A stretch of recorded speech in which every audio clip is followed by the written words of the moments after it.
ಪರಮಪೂಜ್ಯ ಶ್ರೀ ಸುಧೀಂದ್ರ ತೀರ್ಥರು, ಶ್ರೀ ರಾಘವೇಂದ್ರ ತೀರ್ಥರ ಆಶ್ರಮದ ಪೂರ್ವಾಶ್ರಮದ ಗುರುಗಳು ಏನು ಹೇಳಿದ್ದಾರೆ ಅನ್ನೋದು ಒಂದು ಶ್ಲೋಕವನ್ನು ಹೇಳ್ಬಿಟ್ಟು ಅವ್ರ ಮುಂದೆ ಮಾತಾಡ್ತಾರೆ. ಕಾವಾರ್ಧಾಂಗಂ ಪುರಾರೇಹೆ ಕಿಟಿವರ ಬಿಲಸತ್ ದಂಶ್ರಯಾಧಾರಿಕಾವಾ ಕೋ ವಾ ಶೇತೆಂಬುರಾಶೌ ಯುಧಿ ಧರಣಿ ಧವೈಃ ಪ್ರಾಪ್ಯತೆ ಕೋನು ಶೂರೈಃ ಕೋ ವಾ ನೈವಾಸ್ತಿ ಲಕ್ಷ್ಮೀದಿತಿಜಮಥನಯೋಃ ಕೋ ಗುರುರ್ನಿರ್ಜರಾಣಾಂ ಕೋ ವಾ ವಾಚ್ಯೋ ಧರಿತ್ರ್ಯಾಂ ಪ್ರತಿವಚನಗತೈಃ ಮಧ್ಯವರ್ಣೈಃ ಮುನೀಂದ್ರಃ ಮಧ್ಯವರ್ಣೈಃ ಮುನೀಂದ್ರಃ. ಇದು ಅವರು ಸಂಸ್ಕೃತದಲ್ಲಿ ಹೇಳಿಬಿಟ್ರು.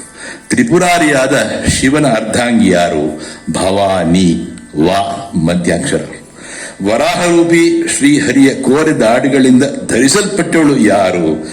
ಮೇದಿನಿ, ದಿ ಮಧ್ಯಾಕ್ಷರ. ಸಮುದ್ರದಲ್ಲಿ ಯಾರು ಮಲಗಿರಿದ್ದಾರೆ? ಮುರಾರಿ, ರಾ ಮಧ್ಯಾಕ್ಷರ. ಶೂರ ರಾಜರಿಂದ ಯುದ್ಧದಲ್ಲಿ ಏನು ಲಭಿಸಲ್ಪಡುತ್ತದೆ? ವಿಜಯ, ಜ. ಲಕ್ಷ್ಮೀನಾರಾಯಣರ ನಡುವೆ ಪರಸ್ಪರ ಏನು ಇರುವುದಿಲ್ಲ, ವಿಯೋಗ. ಇದು ನಮಗೆ ಮುಖ್ಯವಾದ್ದು. ಎಲ್ಲ ದಂಪತಿಗಳಿಗೂ ಈಗ ಆಗ್ಬೇಕಾದ್ದು, ಆಗಿರುವಂತಹದ್ದು, ಆಗ್ತಾ ಇರುವಂತಹದ್ದು ತುಂಬಾ ನೋವಾಗುತ್ತೆ. ವಿಯೋಗ ಆಗಬಾರದು, ಸಂಯೋಗ ಇರಬೇಕು ಯಾವಾಗಲೂ. ವಿಯೋಗ ಯೋ. ದೇವತೆಗಳ ಗುರುಗಳು ಯಾರು? ವಾಗೀಶ, ವಾಕ್ಗೆ ಈಶ. ಹೈಗ್ರೀ ದೇವರನ್ನ ವಾಗೀಶ ಅಂತ ಕರೀತಾರೆ. ಗೀ.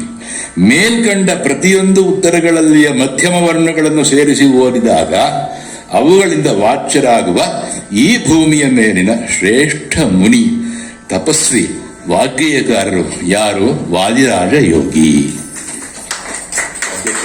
ನಮಸ್ಕಾರ.